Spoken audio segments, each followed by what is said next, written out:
मानसरोवर जाने वालों के लिए एक सुविधा भारत सरकार ने प्रदान कराई है। पहले मानसरोवर जाने के लिए तीर्थयात्री जाते थे तो सिक्किम के नाथुला का रूट लेकर उनको जाना पड़ता था, लंबा समय लगता था। लेकिन अब बॉर्डर रोड ऑर्गेनाइजेशन ने लिपू लेख तक एक लिंक रोड का निर्माण कर दिया है। और आप सबको इस बात की जानकारी होगी कि अब इस रोड के बनने के कारण मानसरोवर के लिए एक नया रास्ता मिल गया है। धारचूला लिपुलेख रोड बन जाने से मानसरोवर यात्रा अब 6 दिन कम समय में, पहले से 6 दिन से कम समय में पूरा करना यह भी संभव हो पाएगा। मैं समझता हूं कि मानसरोवर की यात्रा करने वाले तीर्थयात्रियों के लिए एक बहुत बड़ी यह सुविधा मिली है। लेकिन बहनों भाइयों, 80 किलोमीटर की यह सड़क बनी है, भारतीय क्षेत्र में बनी है।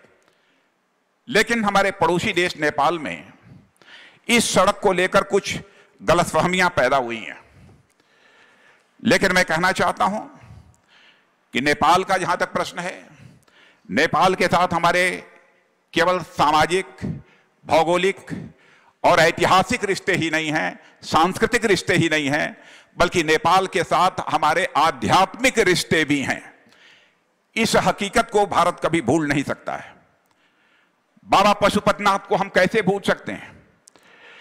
जहां तक बाबा पशुपतिनाथ, चाहे हमारे भारत में काशी विश्वनाथ, सोमनाथ, इन सब को अमरनाथ से अलग कोई कैसे कर सकता है? यह संबंध तो इस लोक का नहीं है, बल्कि यह मानता हूं कि यह संबंध दूसरे लोक का है, जो चाहकर भी कोई इसे बदल नहीं सकता है, ऐसा मेरा पूरा विश्वास है।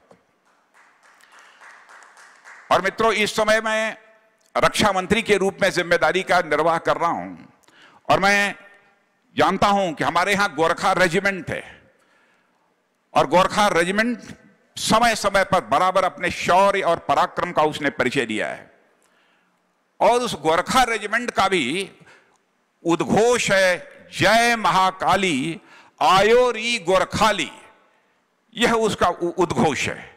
अब आप बताइए, महाकाली तो कलकत्ता में, कामाख्या में और विंध्याचल में सब जगह विद्यमान है, और महाकाली के भक्त तो इस देवभूमि उत्तराखंड के गांव-गांव में मिल जाते हैं। तो कैसे भारत और नेपाल का रिश्ता यह टूट सकता है? और इसलिए धारचूला के आगे कितनी भी धारें लगा दी जाएं, इन संबंधों को बहनों भाइयों काटा नहीं जा सकता। मैं यह मानकर चलता हूं, भारत और नेपाल के बीच का जो रिश्ता है यह कोई सामान्य रिश्ता नहीं है। भारत और नेपाल के बीच का रिश्ता तो मेरे बहनों भाइयों, यह रोटी और बेटी का हमारा यह रिश्ता है। दुनिया की कोई ताकत इस रिश्ते को तोड़ नहीं सकती है। यदि लिपू लेक से लेकर धारचूला तक यह रोड बनने के कारण यदि कोई गलतफहमी नेपाल के लोगों में यदि पैदा हुई है, तो मैं समझता हूं कि उसका समाधान हम लोग मिल बैठ कर निकालेंगे।